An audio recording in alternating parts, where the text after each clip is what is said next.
حضرت جناب سیدنا سری سختی رحمت اللہ علیہ فرماتے میرا دل سخت ہو گیا تھا، میں بڑا پریشان رہتا تھا۔ حضرت معروف کرخی رحمت اللہ علیہ کی بارگاہ میں کئی دفعہ عرض کی، میں نے کہا بابا میں اس کا کیا کروں، یہ سخت ہو گیا، مہینوں ہو گئے یہ اللہ کے خوف میں نہیں رویا، سالوں بیت گئے حضور کی نعت سن کے نہیں رویا، اب تو کتنا وقت گزر گیا ہے، اسے مدینے جانے کے لیے بھی رونا نہیں آتا، حضور یہ سخت ہو گیا ہے، کوئی رحمت کی نظر ہو، خشکی سی آ گئی ہے، عجیب سی میل چڑھ گئی ہے۔ فرماتے کئی دفعہ میں نے خواہش کا اظہار کیا، ایک دن نا عید کا دن تھا تو حضرت معروف کرخی نے ایک چھوٹا سا بچہ انگلی کے ساتھ لگایا ہوا تھا، تو حضرت آ رہے تھے تو میں نے کہا حضور آپ کدھر سے آ رہے ہیں، یہ بچہ کون ہے؟ فرمانے لگے یتیم ہے۔ سارے بچے عید والے دن اخروٹ کے ساتھ کھیل رہے تھے، بیچارے کے پاس اخروٹ کوئی نہیں،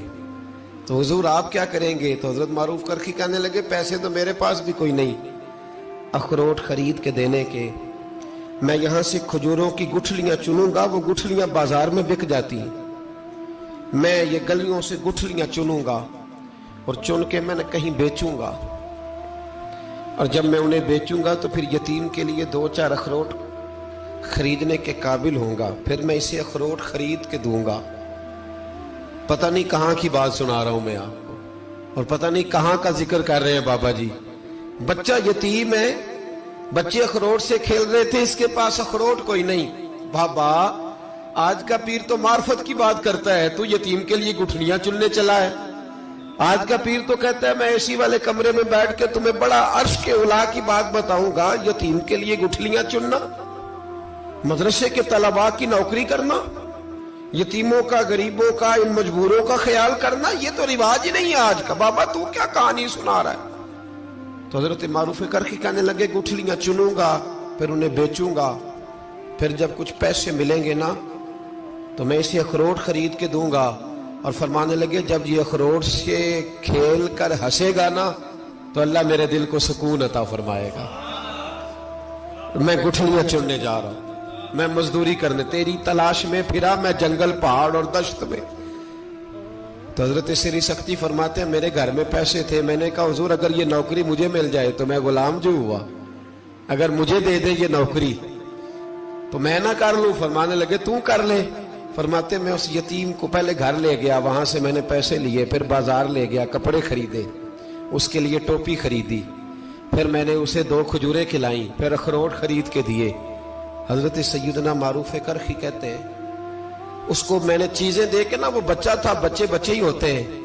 میں نے جب اسے اخروٹ دیے تو وہ دوڑنے لگا، میں بھی ہلکا ہلکا پیچھے چلنے لگا۔ فرماتے ہیں وہ جا کے بچوں کے گروہ میں مل گیا،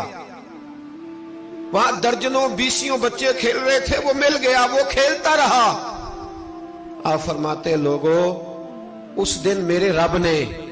میرے دل کو اپنے قرب کی لذت بھی عطا کی، اور میرا دل تھا میرے سینے پر ساری رات، تھا میرے سینے میں میرا دل، پر ساری رات میرے نبی کے قدموں کا طواف کرتا رہا ہے۔ اب نہ لگ گیا ہے، پاک ہوئے تے پاک بھی ملدا ہے، اے بنا پاکوں پاک نہیں ملدا۔ سادے وجود نو تون دے نالوں اکو تولا ٹکڑا دل دا، دل لگا کے، دل لگ جائے تو پھر وہ لگ جاتا ہے۔ آپ یقین کریں لگتا ہے تو مزہ دیتا ہے، اور جب تک لگتا نہیں پھر کوئی بھی کیف سرور حاصل۔ امام زین العابدین رضی اللہ تعالیٰ عنہ مولا علی شیر خدا کے پوتے، امام حسین کے صاحبزادے، سیدہ پاک کی پیاری نسل، امام زین العابدین گھر میں نماز پڑھ رہے تھے، غور کرنا بات پہ، گھر پہ نماز پڑھ رہے تھے، گھر میں آگ لگ گئی۔ جب آگ لگی ہے تو پھر شور بھی ہوتا ہے، کچھ لوگوں نے شور مچایا، آگ آگ آگ، دور دراز سے لوگ دوڑے، آپ کا ایک چھوٹا بچہ بھی پاس سویا ہوا ہے، آگ لگ گئی، شور ہو رہا،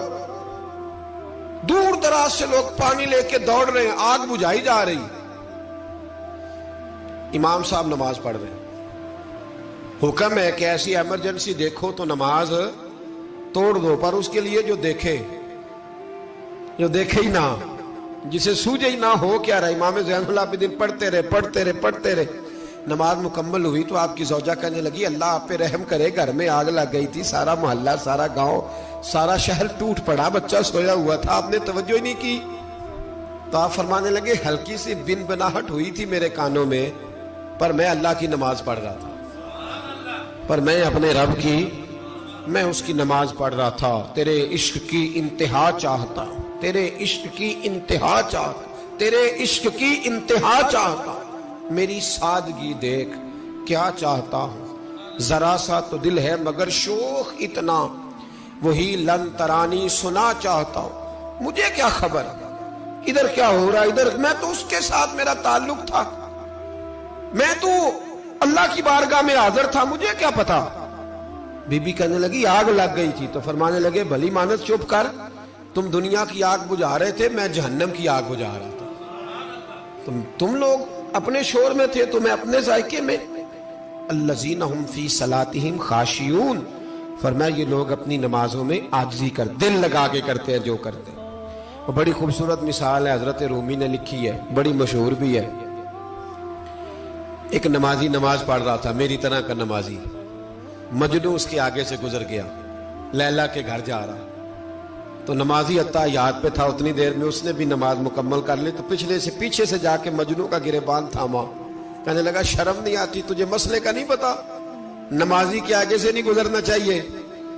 تو کہنے لگا یار معاف کر دو، مجنو کہنے لگا معاف کر دو، غلطی ہو گئی، حالانکہ شہزادہ تھا، پر معافیاں کیوں مانگ رہا ہے؟ اس لیے کہ کسی سے دل جو لگ گیا ہے، عاجزی آ گئی، ان کے چل یار معاف کر دے، تیری مہربانی، نمازی ناراض نہ ہو جائے، نمازی بڑے ڈاڈے ہوتے ہیں، کئی دفعہ بڑے سخت ہوتے ہیں، نمازی تھا بڑا پکا، تو وہ کہنے لگا نہیں، نماز خراب کر دی تو نے، تجھے پتہ نہیں آگے سے نہیں گزرنا چاہیے، اور ویسے بھی زمانے کا رواج ہے، جو معافی مانگ لے لوگ سمجھتے ہیں بزدل ہے، یہ بھی بڑا مسئلہ ہے، آپ تھوڑا سا کہہ دیں کہ جب دیکھی جائے گی جو ہوگی، لوگ سمجھتے ہیں نہیں ہے دم کم، معافی مانگ لے سامنے والا بگڑ جاتا ہے، الا ماشاءاللہ، لیکن اس کا مطلب یہ نہیں کہ ہم معذرت کرنی چھوڑ دیں، وہ اگر بری عادت پہ ہے تو ہم نے اپنی اچھی عادت کو قائم رکھنا ہے، تو کہا جناب معاف کر دے، تو نمازی کہنے لگا نہیں تجھے عقل نہیں ہے، نمازی کے آگے سے نہیں گزرنا چاہیے، پھر مجنون نے بڑی بات کر دی، پھر ایک عاشق نے عاشقوں والا جملہ بولا، پھر ایک محبت کرنے والے نے بڑی بات کی، کہنے لگا یار نمازی میں تو معافی مانگ رہا ہوں تو نہیں دے رہا، چل ایک سوال کا جواب ہی دے دے کہ میں تو عورت کے عشق میں جا رہا تھا، مجھے تو نظر نہیں آیا کہ تو نماز پڑھ رہا ہے، میں تو بی بی کے عشق میں تھا، مجھے تو نظر نہیں آیا، تو بتا تو رب کے عشق میں تھا، تو مجھے کیسے دیکھ رہا تھا، میں تجھے کیسے نظر آیا، حالانکہ تو اللہ کے عشق میں کھڑا تھا، مالک حقیقی کی محبت میں تیری میرے اوپر نظر کیسے پڑ گئی، میں تو عورت کے عشق میں تھا۔ اب نمازی صاحب شرمندہ ہو گئے، مجنو کہنے لگا آج کے بعد جب رب کی بارگاہ میں کھڑے ہونا نا تو والذین آمنوا اشد حبا للہ، پھر نماز کے لیے نہیں، اس کے پیار میں بھی کھڑے ہونا، دل لگا کے